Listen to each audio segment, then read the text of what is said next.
മന്തിയും കപ്സൊക്കെ വെക്കുന്നതിൽ നിന്നും കുറച്ച് വ്യത്യസ്തമായിട്ടുള്ള ഒരു അടിപൊളി റൈസിൻ്റെ റെസിപ്പിയാണ് കേട്ടോ ഇന്ന് ഷെയർ ചെയ്യുന്നത്. അപ്പോൾ നമുക്ക് വീട്ടിൽ ഗസ്റ്റൊക്കെ വരുന്ന സമയത്തോ അല്ലെങ്കിൽ പ്രത്യേക ഫംഗ്ഷനൊക്കെ ഉണ്ടാകുന്ന സമയത്തൊക്കെ ഉണ്ടാക്കിയെടുക്കാൻ പറ്റിയിട്ടുള്ള ഒരു അടിപൊളി ഐറ്റമാണിത്. ചിക്കൻ ഹനീത്ത് നല്ല രുചികരമായിട്ടുള്ള ഒരു റൈസാണ് കേട്ടോ. അപ്പോൾ നമുക്കിത് എങ്ങനെയാണ് റെഡിയാക്കി എടുക്കുക എന്നുള്ളതൊന്ന് നോക്കാം. അപ്പോൾ ആദ്യം തന്നെ ഇതിലേക്ക് വേണ്ടിയിട്ടൊരു മസാല റെഡിയാക്കി എടുക്കണം. അപ്പോൾ അതിനായിട്ട് ഞാൻ ഇതുപോലെ ഒരു ചെറിയ പാൻ എടുത്തിട്ടുണ്ട്. അതിലേക്ക് 1 ടേബിൾ സ്പൂണ് മുഴുവൻ മല്ലിയാണ് ചേർത്ത് കൊടുക്കുന്നത്. പിന്നെ 1 ടേബിൾ സ്പൂണ് കുരുമുളക് ചേർത്ത് കൊടുത്തിട്ടുണ്ട്. അതുപോലെ 1 ടീസ്പൂണ് ചെറിയ ജീരകം ചേർത്ത് കൊടുക്കുന്നുണ്ട്. അതുപോലെ 8 ഏലക്കായും കൂടെ ചേർത്ത് കൊടുക്കുന്നുണ്ട് കേട്ടോ. ഇനി ഇതൊന്ന് ഫ്ലെയിം ഓൺ ആക്കിയിട്ട് നമുക്ക് ചെറുതായിട്ടൊന്ന് റോസ്റ്റ് ചെയ്തെടുക്കണം. ഇത് പൊടിച്ചെടുക്കാൻ വേണ്ടിയിട്ട് ഒന്നങ്ങ് എല്ലാം ചൂടാക്കി എടുത്താൽ മതി കേട്ടോ. ഒരുപാട് നേരം വറുത്തെടുക്കൊന്നും വേണ്ട, ജസ്റ്റ് ഒന്ന് ചൂടായി കിട്ടിയാൽ മതി.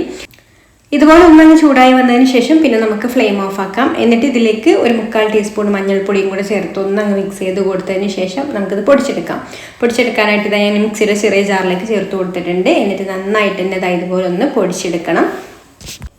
ഇനി ഞാനിതാ ഇവിടെ 1 കിലോഗ്രാം ചിക്കൻ എടുത്തിട്ടുണ്ട്. ചിക്കൻ നന്നായിട്ട് കഴുകി വൃത്തിയാക്കി എടുത്തതിന് ശേഷം ഇതുപോലെ കത്തി വെച്ചിട്ട് ഒന്ന് കുത്തി കൊടുക്കുന്നുണ്ട് കേട്ടോ. അപ്പോൾ ഇതുപോലെ കുറച്ച് വലിയ പീസ് ആയതുകൊണ്ടാണ് കത്തി വെച്ചിട്ട് കുത്തി കൊടുക്കുന്നത്. ചെറിയ പീസ് ആണെന്നുണ്ടെങ്കിൽ ഇങ്ങനെ ചെയ്യേണ്ട ആവശ്യമൊന്നുമില്ല. അപ്പോൾ മസാലയൊക്കെ നന്നായിട്ട് പിടിക്കാൻ വേണ്ടിയിട്ട് ഇതുപോലെ എല്ലാ പീസിലും കത്തി വെച്ചിട്ടോ അല്ലെങ്കിൽ ഫോർക്ക് വെച്ചിട്ടോ നന്നായിട്ടൊന്ന് കുത്തി കൊടുക്കാം.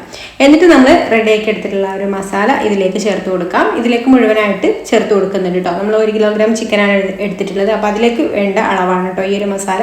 അപ്പോൾ ഇത് മുഴുവനായിട്ട് തന്നെ മസാല ഇതിലേക്ക് ചേർത്ത് കൊടുക്കാം. പിന്നെ 1 ടീസ്പൂണ് വിനാഗിരി കൂടെ ചേർത്ത് കൊടുക്കുന്നുണ്ട്. അതുപോലെ ഒരു 2 മാഗി ക്യൂബ് ചിക്കൻ്റെ ക്യൂബ് എടുത്തിട്ടുണ്ട്, അതും ചേർത്ത് കൊടുക്കാം കേട്ടോ. ഈ ഒരു സമയത്ത് നമ്മൾ ഉപ്പ് ചേർത്ത് കൊടുക്കുന്നില്ല, കാരണം ഈ ഒരു മാഗി ക്യൂബിൽ അത്യാവശ്യം ഉപ്പുണ്ടാവും. അപ്പോൾ ഉപ്പ് ഈ ഒരു സമയത്ത് ചിക്കനിലേക്ക് ചേർത്ത് കൊടുക്കേണ്ട ആവശ്യമില്ല. അപ്പോൾ ഇതെല്ലാം കൂടി നന്നായിട്ടൊന്ന് മിക്സ് ചെയ്ത് കൊടുക്കാം. ചിക്കൻ്റെ ഈ ഒരു പീസിലൊക്കെ നന്നായിട്ട് ഈ ഒരു മസാല ഒന്ന് തേച്ച് പിടിപ്പിക്കാം. എന്നിട്ട് നമുക്കിത് വേണമെന്നുണ്ടെങ്കിൽ 1 അരമണിക്കൂർ ഒന്ന് റെസ്റ്റ് ചെയ്യാൻ വേണ്ടി വെക്കാം. സമയം ഉണ്ടെങ്കിൽ വെക്കുന്നതാണ് കേട്ടോ ഏറ്റവും നല്ലത്. അപ്പോൾ ഞാനൊരു അരമണിക്കൂർ എന്തായാലും ഇതൊന്ന് അടച്ചു വെക്കുന്നുണ്ട്. ഇനി നമുക്ക് ചിക്കൻ വേവിച്ചെടുക്കാം. അപ്പോൾ അതിനായിട്ട് ഞാനിവിടെ 2 കപ്പ് വെള്ളമാണ് കേട്ടോ ഇതിലേക്ക് ഒഴിച്ചു കൊടുത്തിട്ടുള്ളത്. എന്നിട്ട് നമുക്ക് ഫ്ലെയിം ഓൺ ആക്കിയിട്ട് ഇതൊന്ന് അടച്ചു വെച്ചിട്ട് കുക്ക് ചെയ്തെടുക്കാം. അപ്പോൾ ഇടയ്ക്കൊന്ന് ഇതൊന്ന് മറിച്ചിട്ട് കൊടുക്കണം കേട്ടോ. ഇത് അത്യാവശ്യം നല്ല വലിയ പീസ് ആയതുകൊണ്ട് കുറച്ച് കൂടുതൽ സമയം വേണ്ടി വരും വേവിച്ചെടുക്കാൻ വേണ്ടിയിട്ട്. അപ്പോൾ നിങ്ങൾ ചിക്കൻ്റെ വലുപ്പത്തിനനുസരിച്ചിട്ട് ചിക്കൻ്റെ പീസിൻ്റെ വലുപ്പത്തിനനുസരിച്ചിട്ട് സമയം വെച്ചിട്ട് വേവിച്ചെടുക്കുക കേട്ടോ. അപ്പോൾ വെന്ത് കഴിഞ്ഞിട്ട് നമ്മളിതാ ഈ ഒരു പീസുകളെല്ലാം ഇതിൽ നിന്നൊന്ന് മാറ്റി വെക്കുകയാണ്. എന്നിട്ട് ഈ ഒരു സ്റ്റോക്ക് മാത്രമായിട്ട് നമുക്ക് കിട്ടണം. ഈ ഒരു സ്റ്റോക്കിലാണ് കേട്ടോ നമ്മൾ റൈസ് വേവിച്ചെടുക്കുന്നത്. അതുകൊണ്ട് തന്നെ റൈസിന് ഒരു പ്രത്യേക ഫ്ലേവർ തന്നെയാണ് കേട്ടോ. നല്ല ടേസ്റ്റി ആയിട്ടുള്ള റൈസാണ് നമുക്ക് ഈ ഒരു സ്റ്റോക്കിൽ വേവിച്ചെടുക്കുന്ന സമയത്ത് കിട്ടുന്നത്. അപ്പോൾ ഇതാ നമ്മൾ റൈസ് വേവിച്ചെടുക്കാൻ വേണ്ടിയിട്ട് കുക്കർ സ്റ്റൗവിൽ വെച്ച് കൊടുത്തിട്ടുണ്ട്. അതിലേക്ക് 1 ടേബിൾ സ്പൂൺ സൺഫ്ലവർ ഓയിലും അതുപോലെ 1 ടീസ്പൂണ് നെയ്യും കൂടെ ചേർത്ത് കൊടുക്കുന്നുണ്ട്. അപ്പോൾ നെയ്യും കൂടെ സൺഫ്ലവർ മാത്രമാണെന്നുണ്ടെങ്കിലും ചേർത്ത് കൊടുക്കാം, പക്ഷേ നെയ്യും കൂടെ ചേർത്ത് കൊടുക്കുമ്പോൾ ഒരു പ്രത്യേക ഫ്ലേവർ തന്നെയാണ്. അപ്പോൾ നെയ്യും ചേർത്ത് കൊടുത്തിട്ടുണ്ട്. ഇനി ഇതിലേക്ക് 1 സവാള ഇതുപോലെ നീളത്തിൽ അരിഞ്ഞത് ചേർത്ത് കൊടുക്കാം. അതുപോലെ തന്നെ ഒരു ചെറിയ കഷ്ണം ക്യാപ്സിക്കം ഇതുപോലെ ചെറുതായിട്ടൊന്ന് പീസാക്കി എടുത്തിട്ട് അതും കൂടെ ചേർത്ത് കൊടുക്കുന്നുണ്ട്. അതുപോലെ കുറച്ച് ഉപ്പും ചേർത്ത് കൊടുക്കാം കേട്ടോ. ഉപ്പ് ഒരുപാട് വേണ്ട, കുറച്ച് ഇതൊന്ന് വാടിക്കിട്ടാൻ വേണ്ടിയിട്ടുള്ള ഉപ്പ് മാത്രം ചേർത്ത് കൊടുത്താൽ മതി. എന്നിട്ട് ഇത് നന്നായിട്ടൊന്ന് വഴറ്റിയെടുക്കണം. നന്നായിട്ട് ഇതുപോലെ ഒന്ന് വഴറ്റിയെടുത്തതിന് ശേഷം ഇനി നമുക്കിതിലേക്ക് ഒരു 2 തക്കാളി ഒന്ന് അരച്ചിട്ട് അതും കൂടെ ഇതിലേക്ക് ചേർത്ത് കൊടുത്തിട്ട് വഴറ്റിയെടുക്കാം.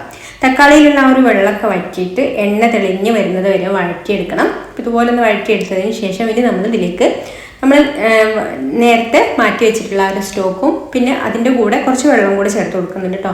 അപ്പോൾ അരിയുടെ ഇരട്ടി വെള്ളമാണ് നമ്മൾ ഈ ഒരു റൈസ് വേവിച്ചെടുക്കാൻ വേണ്ടിയിട്ട് എടുക്കുന്നത്. അപ്പോൾ ഞാനിവിടെ 2.5 കപ്പ് ബസ്മതി സെല്ല റൈസാണ് എടുത്തിട്ടുള്ളത്. അതിലേക്ക് നമുക്ക് 5 കപ്പ് വെള്ളം വേണം. അപ്പോൾ 2.5 കപ്പ് സ്റ്റോക്കാണുള്ളത്. അതിൽ കൂടെ 2.5 കപ്പ് സാധാരണ വെള്ളം കൂടെ ഒഴിച്ചു കൊടുത്തിട്ട് ഇതിലേക്ക് ഒഴിച്ചു കൊടുക്കുന്നുണ്ട്.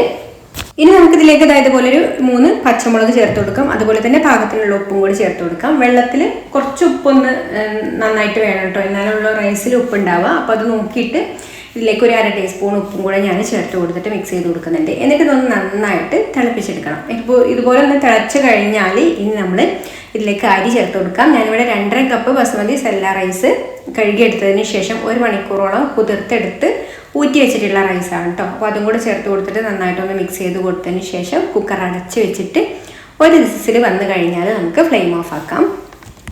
ഇനി നമ്മൾ ഇവിടെ ഇതുപോലെ ഒരു ഫ്രൈ പാൻ സ്റ്റൗവിൽ വെച്ച് കൊടുത്തിട്ട് അതിലേക്ക് 1 ടേബിൾ സ്പൂൺ ഓയിൽ ഒഴിച്ച് കൊടുത്തിട്ടുണ്ട് കേട്ടോ. സൺഫ്ലവർ ഓയിലാണ്. അപ്പോൾ അതൊന്ന് ചൂടായി വന്നതിന് ശേഷം നമ്മൾ നേരത്തെ മാറ്റി വെച്ചിട്ടുള്ള ചിക്കൻ്റെ പീസുകൾ ഇതുപോലെ നേരത്തെ ഒന്ന് വെച്ച് കൊടുക്കാം. ഇതൊന്ന് ഷാലോ ഫ്രൈ ആണ് കേട്ടോ ചെയ്തെടുക്കാൻ പോകുന്നത്. അപ്പോൾ ഇതിന് മുന്നേ ആയിട്ട് ഇതിൻ്റെ മുകളിൽ കുറച്ച് കുരുമുളക് പൊടിയും കൂടെ ഒന്ന് വിതറി കൊടുത്തതിന് ശേഷം നമുക്കിതൊന്ന് തിരിച്ചു മറിച്ചൊക്കെ ഇട്ട് കൊടുത്തിട്ട് ഇതുപോലെ ഒന്ന് ഷാലോ ഫ്രൈ ചെയ്തെടുത്തിട്ട് മാറ്റി വെക്കാം.